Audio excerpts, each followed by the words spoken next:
mataifa wanachama kutoka jumuiya hii. Pepea Mashariki kinakujia. Kipindi ni Pepea Mashariki kinachokupa habari za mataifa wanachama wa Jumuiya ya Afrika Mashariki. Pepea Mashariki kinakujia kila siku ya wiki saa 12 jioni saa za Afrika Mashariki, sawa na saa 10 jioni katika Jamhuri ya Kidemokrasia ya Kongo. Unapokea taarifa hizi kutoka jiji kuu la Nairobi nchini Kenya kupitia hapa KBC Radio Taifa.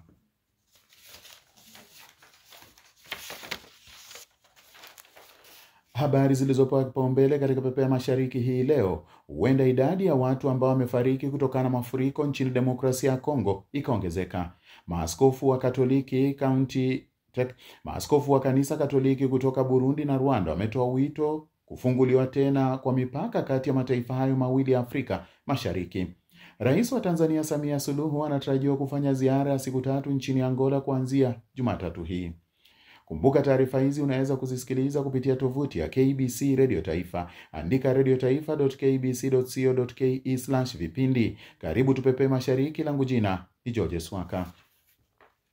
Huenda idadi ya watu ambao wamefariki kutokana na mafuriko nchini Demokrasia ya Kongo ikaongezeka, huku vitengo vya dharura vikiendelea kuwashughulikia waathiriwa wa mkasa huo. Watu 30 waliripotiwa kufariki kutokana na mvua kubwa ambayo ilinyesha katika taifa la Jamhuri ya Demokrasia ya Kongo siku ya Jumamosi. Mvua hiyo ilisababisha uharibifu mkubwa, huku watu wengi wakiwachwa bila makao. Watu waliaga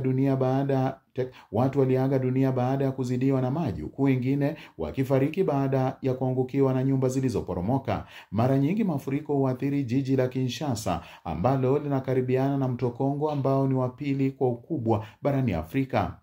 Tukio hilo linajiri siku chache baada ya maafa kushuhudiwa nchini Uganda kutokana na mvua kubwa ambayo ilinyesha jijini Kampala majuma mawili yaliyopita. Mataifa ya Afrika Mashariki yanatarajiwa kushuhudia mvua kubwa, huku mtabiri wa hali ya anga nchini Rwanda akiwa amewarai wale wanaoishi katika maeneo hatari kuhama ili kutohatarisha maisha yao mvua itakaponyesha nchini humo. Maafisa wa polisi nchini Uganda wameendeleza uchunguzi kuhusiana na kifo cha afisa wa idara ya polisi aliyepigwa na umati hadi kufa katika wilaya ya Ibanda iliyoko kusini magharibi mwa Uganda. Abigail Kaluki na taarifa hiyo. Rais wa Tanzania Samia Suluhu anatarajiwa kufanya ziara ya siku 3 nchini Angola kuanzia Jumatatu hii baada ya kupokea mwaliko kutoka kwa rais wa taifa hilo Joao Manuel Goncalves Lourenco. Milsen Kubai anatupasha.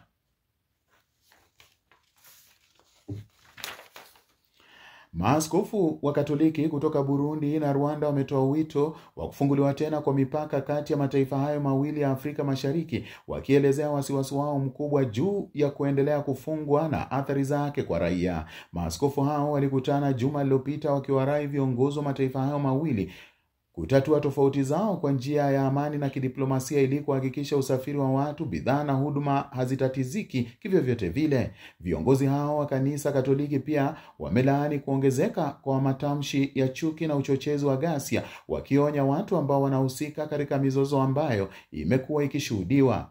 Mgogoro wa hivi punde unawadia baada ya Burundi kufunga mpaka wake na Rwanda mapema mwaka 2024, ikilalamikia kuwa Kigali ilikuwa inaunga mkono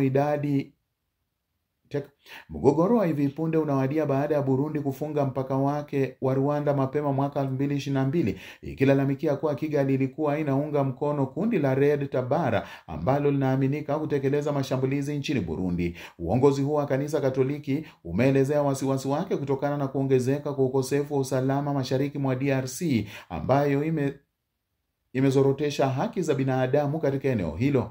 Mvutano kati ya Burundi na Rwanda ulianza mwaka 2015 kufuatia mzozo wa kisiasa wa Burundi uliochochewa na rais wa wakati huo Mvutano kati ya Burundi na Rwanda ulianza mwaka 2015 kufuatia mzozo wa kisiasa wa Burundi uliochochewa na rais wa wakati huo Pierre Nkurunziza kuwania muhula wa 3 kwa utata. Na taarifa hiyo kutoka Burundi na tukamilishia awamu yetu ya leo ya Pepea Mashariki. Kipindi hiki kinakupa ufahamu kwa ufasaha wanaibuka kutoka kanda ya Afrika Mashariki pamoja na habari zote kuu kutoka mataifa wanachama wa jumuiya hii. Tupate kwenye tovuti ya radiotaifa.co.ke. Tupepee tena hapo kesho, langu jina ni George Swaka. Na, na, na, na, na, na.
Sports.